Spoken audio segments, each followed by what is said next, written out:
Ladies and gentlemen, wait a minute. Is something wrong with my voice? Let me see, does that work now? No, it's apparently a failure. Finally, it works again. Nah, I'm just kidding. So now we're going to do basic example 4. And the example that we're going to graph is this. The equation y equals to negative 1/2 raised to the x power. Again, first of all, the question,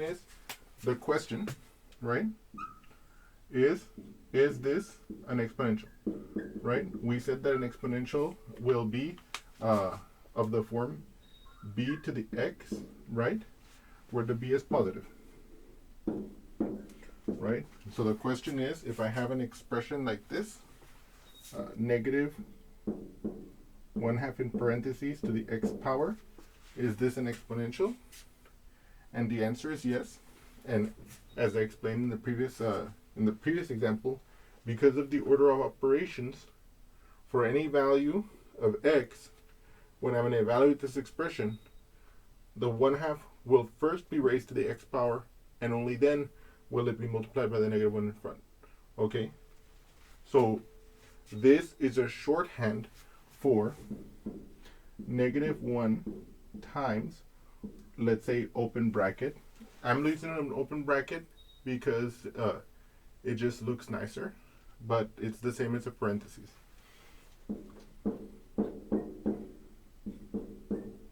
So I can make explicit here, using what is essentially an extra set of parentheses, what is implicit here.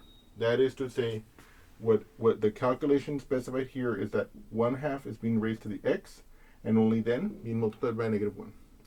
This is the same meaning as this when you apply the order of operations, okay? So is this going to fall under the class of exponential functions or exponential equations? Yes, we can see that this equation, y equals to negative 1/2 to the x power, is in fact an exponential, because we can see that this 1/2, which corresponds to the base b, is in fact positive. Okay. So now what we're going to do is we're going to start doing the work that we need to do to graph this, okay? So that we can imagine what this is going to look like. The first thing that we're going to observe is we're going to ask the question about the domain. What is the domain here? And in this case, the domain is from negative infinity to infinity, okay? Because that is true for all exponentials, okay? Now, I haven't mentioned it in the past examples of graphing exponentials, but when you're dealing with a particular problem, you might only be interested in the portion of the domain that corresponds to the problem of interest. But from the general mathematical perspective, the domain in this case is from negative infinity to infinity. Okay. The range, we don't know that yet. The horizontal asymptote, we don't know that yet. Okay.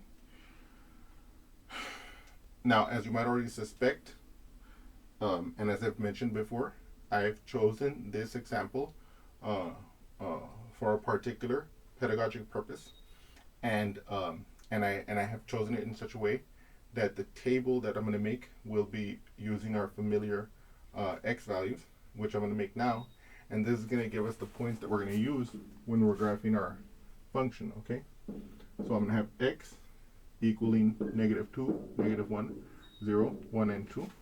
And as I was mentioning, it's not always the case that we're going to use these x values, okay? But for this example, we are, okay? And I'm going to write this, I'm going to use the value of this expression to be my y, obviously. So y equals negative 1/2 to the x power, okay? So now, let's evaluate it at each of these x values so that we can fill in this side of the table and see more or less what the graph is going to begin to look like. So for example, let's say I take x equals negative 2. If x equals negative 2, then my y is going to equal to negative 1/2 to the negative 2 power. Okay? Now, I want to make a note here that I don't believe I mentioned before, but that I want to mention now so that you can kind of get an idea, get a different perspective on what's happening here. You might have noticed that for this example, as for example 1, I wrote it as an equation. I'm saying that I'm going to graph the equation y equals negative 1/2 raised to the x power. I'm sorry, y equals to negative 1/2 raised to the x power, right? And we remember that when we write it as an equation, we're thinking to ourselves about a condition on points that selects which are points of the graph and which are not. Which are points of the graph corresponds to those points that make the equation true, and which are not points of the graph corresponds to all the points that don't make the equation true. Okay? So you might say, okay, David, so you're plugging into the expression y. Because by doing so, I'm going to force the equation to be true at that x value. In other words, if I take any given x value that's in the domain of the expression defining the expression defining the y, for example, if I take any x in that domain, or any x that will make that expression have some real value, okay, then by evaluating that expression, I'm finding out what y value will correspond to a point that will make the equation true, because I'm forcing it to be true. You see, if I solve this, then I know that that y value associated with that x value will make that equation true. Okay? And so anyway, so I just wanted to make that brief point, okay? So when we're plugging into the equation a given x value, what we're doing is we're finding the y that will make the equation true. Okay? Okay. So in other words, that's consistent with our idea of like the equation perspective. Okay. Having said that, let's continue with this calculation. So now I have y equals to negative 1/2 raised to the negative 2 power. The first thing that's going to be done, so basically, remember the order of operations. First, the parentheses. This is the only parentheses here, and it's simplified as far as it can. Now, some of you might say, well, David, you could divide the 1 by 2 and get a decimal expansion on the inside, the 0.5. But we can also just look at it as a fraction, and so it's already a number, it's already a value, so we don't have to do that, okay? But you could do that first if you wanted to, but it's not strictly necessary. But so since the parentheses cannot be simplified any further, we go to the next thing that can be done. So first it's parentheses, then it's exponents. Aha, I have an exponent here. So I have to calculate what is 1/2 raised to that exponent. So it's going to be, I'm going to bring this negative out, and I'm going to say, okay, I know that if I have x to the negative n, that's going to be 1 over x to the positive n. So here, this is going to be 1 over 1/2 to the positive 2 power. Okay? Now, what is 1/2 to the positive 2 power? We remember that if I have 1/2 to the positive 2 power, that means that I'm going to take 2 copies of 1/2 and I'm going to multiply them together. Okay? So that's going to be 1 over 2 times 1 over 2. And what is that? Well, if I multiply two fractions, how do I multiply two fractions? I multiply the numerators to get the numerator of the product. So 1 times 1 is 1. And then I multiply the denominators to get the denominator of the product. 2 times 2 is 4.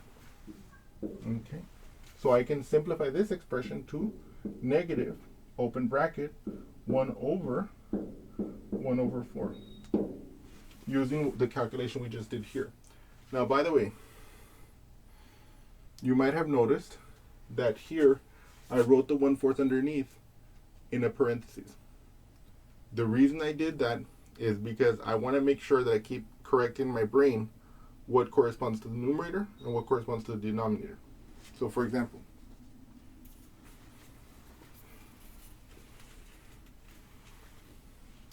let's suppose that I had not written the 1/4 in the denominator here.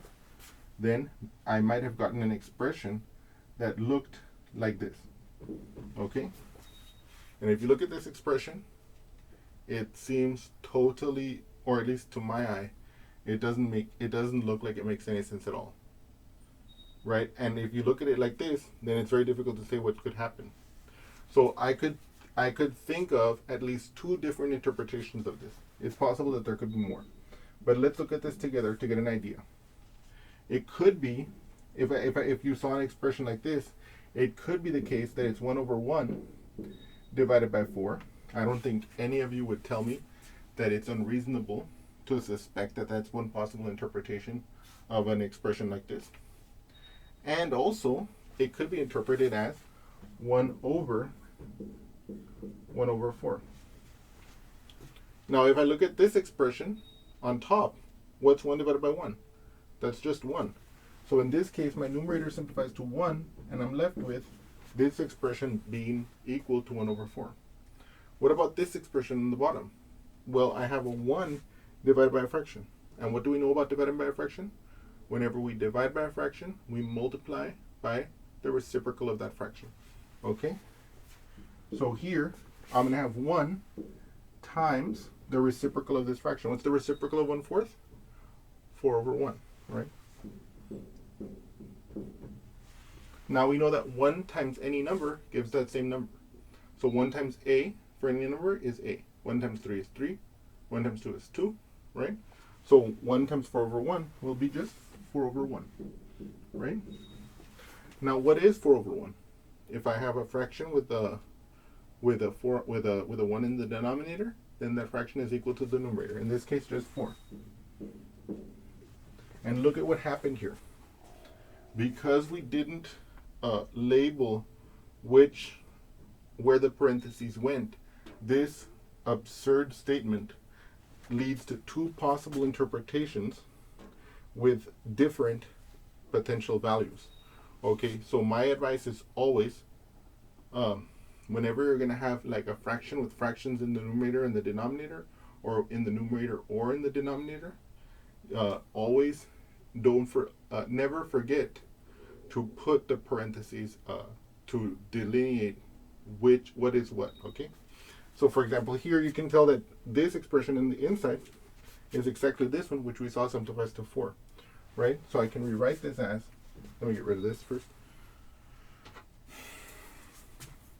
But I want you to notice, so that's why, so I showed this to you here because I wanted to make sure you guys see whenever I put a fraction in the numerator and the denominator, why I make sure to wrap that fraction in a parentheses so that confusing situations like this don't happen.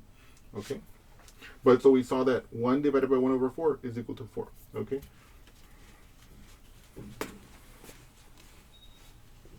So in other words, I can see that this inside simplifies to 4, so it's negative 4. And what's the negative of 4? Or the opposite of 4? Another terminology that's used? Well, just negative 4. Right? Like this.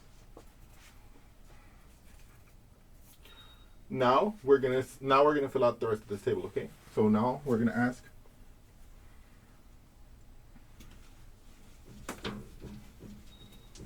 what happens if x is negative 1, right? Well, then if x is negative 1, then it'll be y equals negative 1/2 to the negative 1 power, like this. And then, using that same rule there, x to the negative n equals 1 over x to the positive n, we can see that we can write this as negative, open bracket, 1 divided by 1/2 to the first power, like this. Now, by the way, I want to make a point here. Whenever I use a bracket like this, you can think of it exactly as just a fancy parentheses, okay? And I'll write them, not for any special reason, except that it can make the equations sometimes easier to follow, or it can make certain expressions look better. And I don't want to make you think that I'm here like trying to teach you an art class about how to like make your math look nice, you know. I don't want you to think that we're going to be drawing stick figures like this of some guy with some like beret, you know, painting like something like, you know, on a canvas with some inspiration, you know, like this. No, that's not going to happen, okay? That's just, you know, completely nonsensical.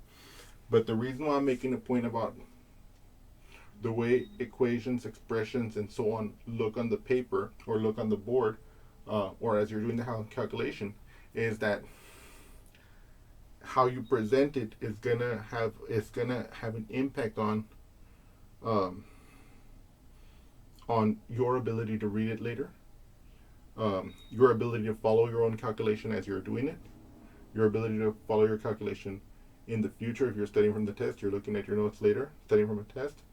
And so you're going to notice that I make a lot of effort in the way I write equations, write calculations, so that I can make them as beautiful as possible, so that they're easy, so it's very easy for the logic to come through. Okay? Okay, so let's get rid of this drawing. So then with that behind us, we can see, aha, what is 1/2 raised to the 1? I know that if I have x and I raise it to the 1 power, that's just x for whatever x is. X not a real number. So here I can see that this negative 1/1/2 still in parentheses or in brackets. Now what is 1 divided by 1/2? Well, 1 divided by 1/2, we remember that whenever we divide by a fraction, we multiply by the reciprocal. So it'll be 1 times, what's the reciprocal of 1/2? 2/1, like this, right? What's 1 times 2/1? 1 times any number is that number. So this will be 2/1. What's 2/1? It's just 2. So I can see that this becomes -2, and that simplifies to -2. Okay? Okay.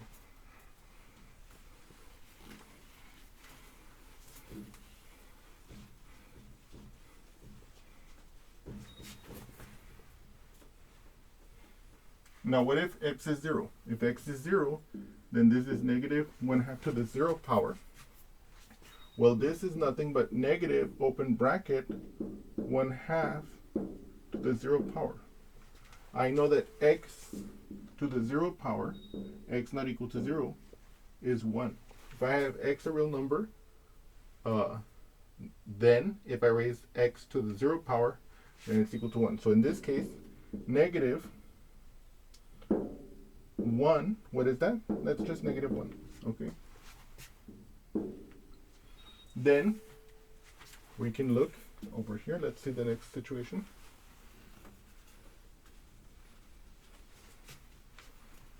Oh, so then here, if x is equal to 1, okay, what is going on there? So then y will equal to -1/2 to the 1 power. Well, what is that? That's going to be the same thing as negative of 1/2 to the 1 power, like this. What's 1/2 to the first power? It's just 1/2. So it'll be -1/2. What is that? That's -1/2. Okay? And why was 1/2 to the 1 power just 1/2? Because of this rule. Okay?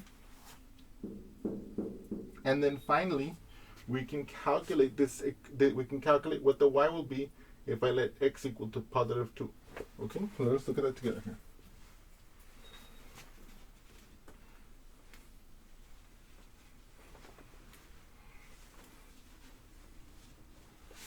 Okay. So if x equals +2, then I have y equals -1/2 to the 2 power. Now, what does this become? Well, of course, the first thing I'm going to do is I'm going to do the exponent.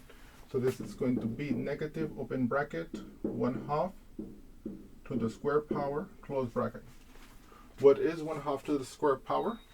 I believe you will have seen that I did that just a few moments ago, but just to recall, 1/2 to the square power, by definition, is going to be 2 copies of 1/2 being multiplied together. What does that mean? That's going to be 1/2 times 1/2. And what is that? When I have two fractions multiplied, to get the numerator of the product, I multiply the numerators of the numbers being multiplied. So in this case, 1 times 1 is 1. And to get the denominator of the product of these two fractions, I multiply the denominators of the fractions being multiplied, and that gives me 2 times 2, which is 4. So 1/2 squared is 1/4. So this simplifies to -1/4, like this. And what's the -1/4? That's just -1/4, okay? Like this. So now what I want you to imagine, so now we have figured out what this table looks like, okay? And before we draw the actual graph, I want you to try and picture what this kind of looks like here, okay? If you imagine like an x-axis here and a y-axis here, you can tell that all the y's here are negative. And if I go like 1, 2, and then 1, 2, as I'm going this way, if you notice, the absolute value of these fractions is getting smaller, but they're negative. So it's getting, so in other words, it's kind of getting closer to the x-axis like this. Okay. At 0, it's -1. So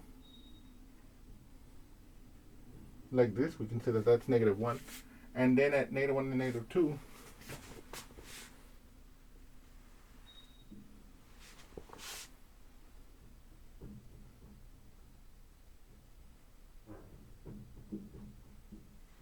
you can see that it has this kind of behavior, right? We can see that at, let's say, so actually this is actually a pretty good graph of it already, even though I wasn't drawing like super awesome.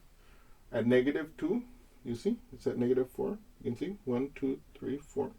See? At -1, okay, the graph is at -2. You see right there, it's 1, 2 down. At 0, it's at -1. At 1, it's at -1/2. You notice how it's right there in between the 0 and the 1, so that's at -1/2. And then at 2, it appears to be in between that height and that height. You see right there, at -1/4. Now look at what's happening. It appears to be going up like this and then closer and closer to the x-axis.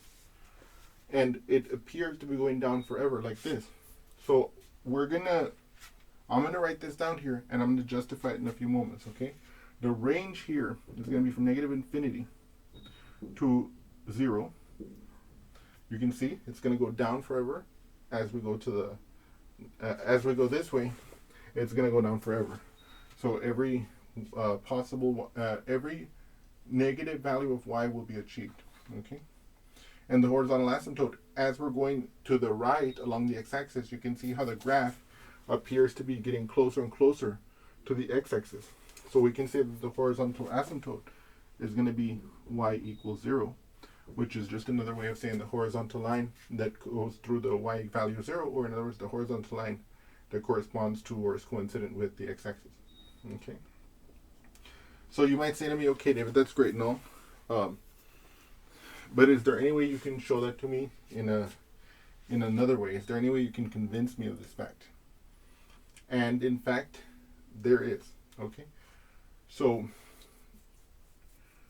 in order to do that, I'm going to remind you of the following function. Let's say I have g of x equals to 1/2 x.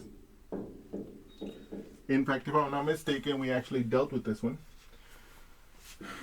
And for reasons that I gave then, I know that it has the following table, which I'm going to write here for us, just real quick, because I know I did it in detail, so I'm not going to redo the calculations here for us, because it's not strictly necessary for us at this time. But you will see, but of course all of you will be able to see the calculations, so I don't want you guys to think that I'm like cheating you by not showing that to you here. We know that the domain, of course, is also -infinity to infinity. We know that the range is from 0 to infinity. And we know that the horizontal of that asymptote of this one is in fact y equals 0, right? We know this. And what I want you to notice is the following. Let me remind you of an important fact, okay? So if f of x is a function, wait, let me write it like this, okay? If g of x is a function, okay? And let me put a little dotted line here, okay? And f of x can be written as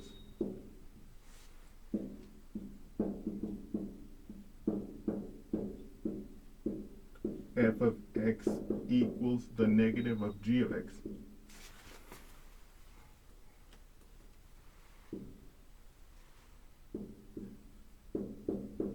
comma, then f of x is a reflection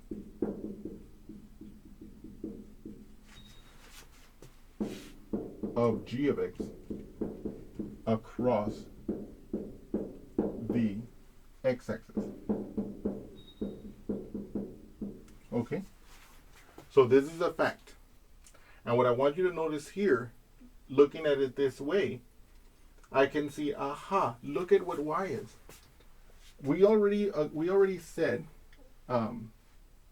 we already said that y, which we wrote as negative 1/2 to the x power, we already said that because of the order of operations, this is just a shorthand way of writing the negative of the open bracket of 1/2 raised to the x power, like this.